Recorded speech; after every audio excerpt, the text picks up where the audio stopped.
मी दिंडोरीवरून बोलतोय, प्रवीण शिंदे. हो हो हो, बोला ना. काही नाही म्हटलं सर, माझ्याकडे एक छोटासा प्लॉट आहे 1 एकरचा. बर तर आज नाही, त्याला 2-1 महिने वेळ आहे. बर बर आणि थोडंसं म्हणजे हलकं क्षेत्र आहे तिथं घराजवळ, बाकीचं ऊस वगैरे आहेत माझ्याकडं. बर तर मला अजून लागवड करायची थोडीशी, 1 एकरची. बर तर काय झालं, आता नाशिक पट्ट्यात तुमचा चक्कर असतोच, आमच्याकडं लागवडीचा खूप मोठा ट्रेंड आलाय. बर तर तुमचं काय सजेशन लागवडीबद्दल? म्हणजे आता मी हे जे विचारतोय, तुम्ही ओव्हर थिंकिंग म्हणा किंवा चिकित्सकपणा म्हणा, तुम्ही जे त्याला नाव द्याल ते. हा पण हा प्रत्येकाच्या डोक्यात काय झालं, व्हिडिओनी 2,000 रुपये जाळी, 5,000 रुपये जाळी, इतका ट्रेंड उठलाय. बर तर मला फक्त एक सल्ला पाहिजे होता, की काय राहील फ्युचर, लागवड करू की नको करू? मी स्वतः ह्या बिझनेस मध्ये हो साधारणतः 2007 सालापासून आहे. हो म्हणजे आता 19 वर्ष मी शाळेत काम करतोय. हो पण माझ्या अगोदर काम करणारे जवळजवळ 50-60 वर्ष, म्हणजे आतापर्यंत 60 वर्ष झाले असे शेतकरी मी पाहिले. हो मग त्यांनी 2 रुपये 3 रुपये किलो पासून ते आता 200-300 रुपये किलो पर्यंत चढ उतार पाहिलेला आहे. हो पण ज्या लोकांनी डाळिंब लावलं, ते डाळिंबावरती जे सुधारलेले आहेत किंवा ते जेव्हा अभ्यास करून त्यांनी त्या सगळ्या संकटावर मात करून ते पुढे गेलेले आहेत, असे मी नगर जिल्ह्यात बरेचसे शेतकरी पाहिले. तर त्याच्यामध्ये चढ उतार हा चालूच राहतो. म्हणजे आज बरोबर. पैसे जास्त 2,000 रुपये जाळीचे झाले किंवा 3,000 रुपये जाळीचे झाले, हा. म्हणून लावणाऱ्याची संख्या ही तात्पुरती असते हो, आणि हे वादळात उडून जातात. ते तर आणि आहेच. जे खरे टिकणार आहेत, मग ते आज ते 2 मिळतो का 1.5 मिळतो का 1 मिळतोय, पण ती सातत्य ठेवतात. आणि ही जी झाडं आहेत, हो ही साधारणतः एक 12 वर्ष 14 वर्षापर्यंत सुद्धा टिकतात, 15 वर्षापर्यंत टिकतात. हो अशी हो काही मी बागा पाहिलेल्या आहेत. पण कदाचित मी हे बोलतोय त्याला एखाद्याला अनुकूल ते वातावरण नसेल, की मर रोगात पहिल्या 2 वर्षात सुद्धा झाडं जायला सुरुवात होतच करणाऱ्याची होतच. संख्या आहे. हो पण हो ती खूप अभ्यासाची शेती आहे. हो कितीही लागवडी होऊ द्या, डिमांड हे वाढत चाललेलं आहे. की जे पूर्वी मी पुण्यामध्ये व्यापार 500 ते 1000 कॅरेट आलं की ओव्हरफ्लो व्हायचा, आज हो तिथं आम्ही त्या पुण्यामध्ये 30-30 हजार जाळी जरी विकली, 40-40 हजार जरी जाळी विकली, हो तरी आता ती कमी पडते. आणि अशी महाराष्ट्रात अनेक मार्केट झालेली आहेत. बरोबर. आलं नाही लक्षात. सर, हे हा. विचारण्याचं दुसरं कारण म्हणजे माझ्याकडे द्राक्ष बाग होते. हो हो पण द्राक्ष बागेची उतरती काळात तुम्ही हो. बघितली, नाही, म्हणजे आम्ही किराणा स्वतः वाचून अनुभवले पंचायत आमच्या. व्हायची. हा. आणि ते एक भाजीपाल्यावर वगैरे इकडून तिकडून आम्ही ते देणे चुकवले. हम्म. आता याच्या मार्गे लागलोय, थोडं व्यवस्थित चालू आहे. म्हटलं थोडं आपल्याला काही वाढवायचं नाही, 2च एकर, माझ्यापेक्षा खूप मोठे मोठे शेतकरी पण सल्ला महत्वाचा म्हणून म्हटलं 1-2 मिनिट चर्चा करून घ्यावी. मी तर म्हणेन बाकी तुम्ही काही नाही. 2 एकर नाही 1 एकरच लावा, पण त्यातनं जो पक्का अनुभव घ्याल, हो तो अनुभव तुम्हाला 10 एकर लावायला कारणीभूत ठरेल, 20 एकराला लावायला कारणीभूत ठरेल. हो पण हो तुम्ही जास्त लावून लय फायदा पाहिला तर जास्त तोटाच होतो. हो हो नाही नाही, आता हे कसं, हम्म. आम्ही दोघं नवरा बायकोला आम्हाला मॅनेज होईल हम्म. या पद्धतीच, कारण बाकीचं आमच्याकडे ऊस आहे. हम्म. काही किरकोळ कांदे वगैरे सिजनेबल पिकं, पण मॅनेजमेंट आपल्याला होती ना, हो हो हो. तेवढ्याच पद्धतीत करायचं, असा हिशोब चालू आहे.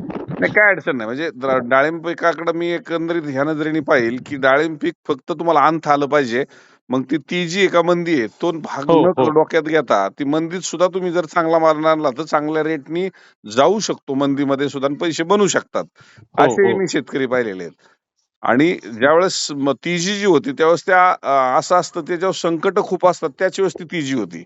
म्हणजे संकट बरोबर. माल म्हणजे शॉर्टेज, माल संकट शॉर्टेज म्हणजे माल शॉर्टेज होणार. माल शॉर्टेज होतो. त्याला कळी सेटिंग होत नाही, त्याला तेल्या होतो, त्याला मर रोग होतात, त्याला अनेक पिनहोले, सगळे संकट आहेत.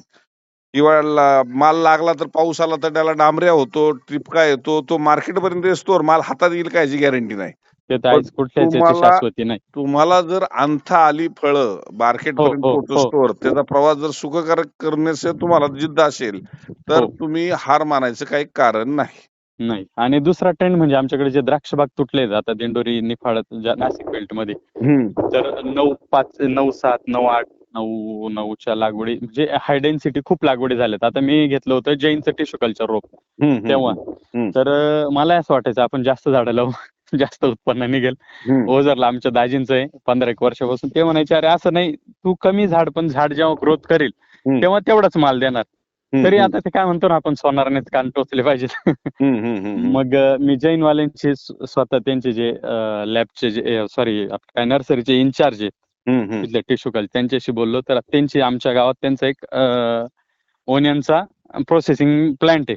मग त्यांनी ते वातावरण वगैरे पावसाचं अनुभवलं. ते म्हणे तुम्ही 14-10चं अंतर ठेवा, त्यात तुम्ही तरी बदल करू नका. त्या पद्धतीने मी त्यांनी सांगितलं तसं आखलेलं आहे. आता जे पुढचं आखणार ते 14-10 वरतीच राहील. तर ते सुरुवातीच्याच अगोदर म्हटलं एकदा चला थोडी एनर्जी मिळवून घेऊ. काय नाही, चाललाय तुमचा? 100% आपल्याला जर काही उद्याचं भविष्य घडवायचं असेल, तर मी म्हणेल की शेतीमध्ये, फळबागेमध्ये जर कोणतं अटेम्प्ट करायचं तर त्यांनी डाळिंबच करावं. पण ते डाळिंब करत असताना त्याच्यात खूप अभ्यास आहे. त्याचा आयसीयू पेशंट आहे. त्याला सांभाळण्याची जिद्द ठेवावी. तुम्ही फळं आणा. तुम्हाला मोबदला मिळण्याची म्हणजे हे अपेक्षा ठेवू नका. तुम्हाला ऑटोमॅटिक मोबदला त्याचा चांगला भेटणार आहे. फक्त फळ चांगलं बाजारात आलं पाहिजे. हो, हो. बरोबर. हां. कारण मी हे 20 वर्षाचा प्रवास पाहतोय, की असं वाटत होतं एवढ्या बागा वाढल्या तर लय मंदी होईल. पण बागा जरी वाढल्या, तरी हं. शेवट हौशे, नवशे, गवशे हे वर्षात, दीड वर्षात गायब होतात. ते मला तेच म्हणायचं होतं. खूप ट्रेंड आहे. खूप म्हणजे आता मला गावात माझा एकच प्लॉट आहे. तरी मला दिवसातून 1-2 फोन येतो. कोणी विचारतं, "अरे काय?" बरं ते तू काय केलं किंवा शूट काढताना तुला किती काटे टोचतायत याच्याबद्दल कोणाला काहीच घेत नाही. फक्त ₹5,000 मार्केट आहे बरं का. याच्यावरती किती होईल? हां. म्हणजे जे आपण चिकित्सकपणे एखाद्या गोष्टीचा विचारपूस करणं म्हणतो ना, हा विषयच नाही लोकांमध्ये. पेशन्स नाही. नाही, इन्स्टंटली काय आहे ते काळजी हं. करू नका. शेवट एक महाराष्ट्रात तर डाळिंबच खात नाही असं मी म्हणतो. तुम्ही जरी डाळिंब पिकवत असाल, तर आजपर्यंत बाजारात जाऊन किती किलो नाही आणलेलं. आणि मी स्वतः खाल्लेलं नाही. महाराष्ट्रामध्ये डाळिंब खात नाही. पण महाराष्ट्र सोडून जी राज्य आहेत, हो. त्या ठिकाणी डाळिंबाचं खूप डिमांड आहे. जसं सफरचंद जिथं पिकतं ती कदाचित तिथं खात नसतील, पण आपण सफरचंद आवडीने खातो. हो. ते केळी आपल्याला आवडीने खातो. म्हणजे एक नंबरचा माल आहे का 2 नंबरचा माल आहे तेही माहिती नाही आणि ओळखता येत नाही, पण चालू आहे आपलं. आपण खातो. तसं हो. डाळिंब खाणाराचा राज्य वेगवेगळे आहेत, देश वेगवेगळे आहेत आणि आता नवीन व्हरायटी बाजारात येतायत. त्याची जी परिपक्वता त्या फळांची मजबूत असल्यानंतर एक्सपोर्ट पण होतंय आणि त्याच्यातून सुद्धा चांगले पैसे आपल्याला परदेशातली इथपर्यंत आपण आणू शकतो. परदेशातलं डॉलर चलन. इथपर्यंत आणू हो. शकतो, चलन आणू शकतो. म्हणजे ही सगळी भावना पाहता मी एकंदरीत एकच सांगेल, की एक डाळिंबाचा जरी आडतदार असेल, तरी मी डाळिंबाचा शेतकरी सुद्धा आहे. पण ते हो. डाळिंबाची शेती मी 40 एकर स्टार्टला केल्याच्या नंतर किती अडचणी आल्या.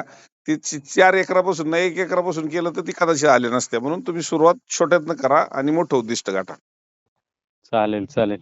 हां. आणि सर वेळ दिल्याबद्दल नक्कीच खूप तुम्हाला धन्यवाद. यश लाभणार आहे. असं वेळ काय माझं शेवट शेतकरी कुटुंबातला आहे. शेतकऱ्यांशी संवाद साधणं हे माझं कर्तव्य आहे. नाही आम्हाला पण म्हणजे जे मार्गदर्शन जे आपण काय म्हणतो ना, पारदर्शक मार्गदर्शन हो. त्याच्यासाठी फोन केला होता. नाहीतर टेम्पररी तर तुम्ही हे करा, ते करा असं तर खूपच मार्केटमध्ये सध्या काय त्याला विचारायचंच नाही.